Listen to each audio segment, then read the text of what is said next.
My name is Chris Martin, and I am the author of a book called 10 Things I Wish I Knew Before My Parents Got Divorced and Remarried.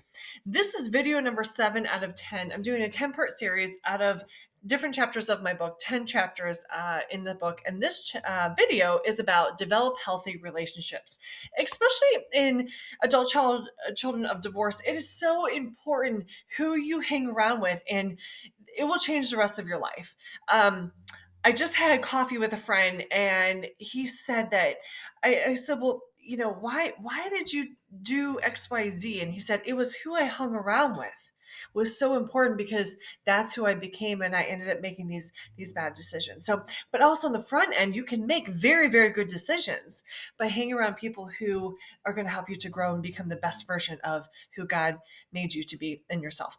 So relationships lifelong, and they need to be healthy. That is so important.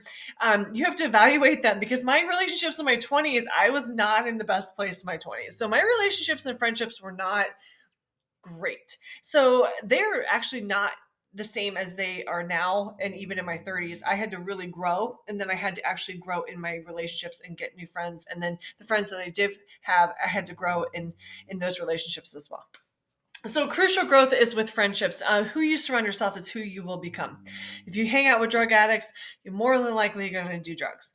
If you hang out with people who run marathons, you're more than likely they're going to probably make you run a marathon. So, which is good and bad. Depends on if you have good knees or not. So be diligent and be wise in your friendships. This is huge. This is in Proverbs. This is throughout the Bible. Relationships should move you closer to God's purpose and plan for your life, and not away from them. I have had friendships in my past that actually were deterring me from the Lord.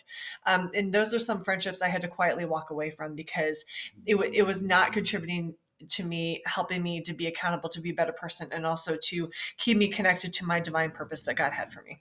We only get one life. If I had 5 lives, I'd probably do 5 different things, but we don't have 5 lives. Okay. This is what we get: one chance, one life.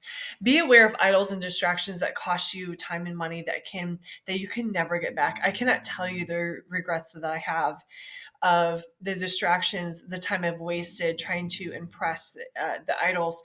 And some of those people I've tried to impress were I put before God, and that has wasted a significant amount of time and money in my life. And those were unhealthy relationships and friendships. Eternity is the goal, so don't do what I did.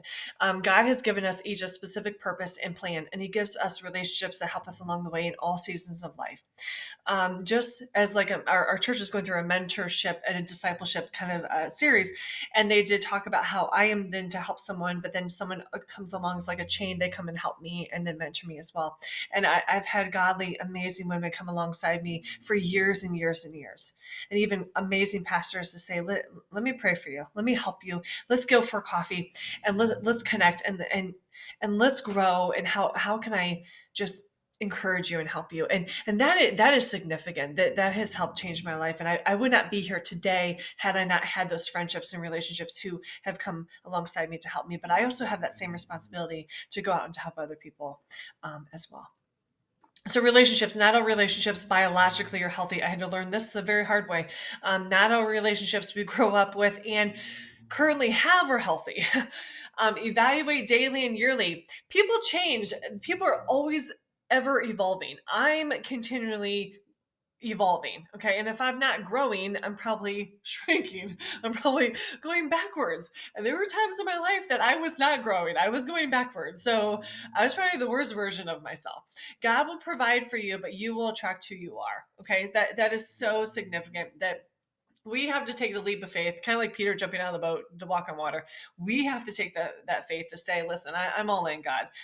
But please provide me the help along the way. And He always, always did. We had a woman in our Bible study who had a significant health issue, absolute emergency. And she said, it was an amazing testimony this last week. She said that, God provided every step of the way, even though she was absolutely physically alone. He provided everything that she needed at the exact moment in the exact time to really save her life through a surgery she had to end up getting last minute.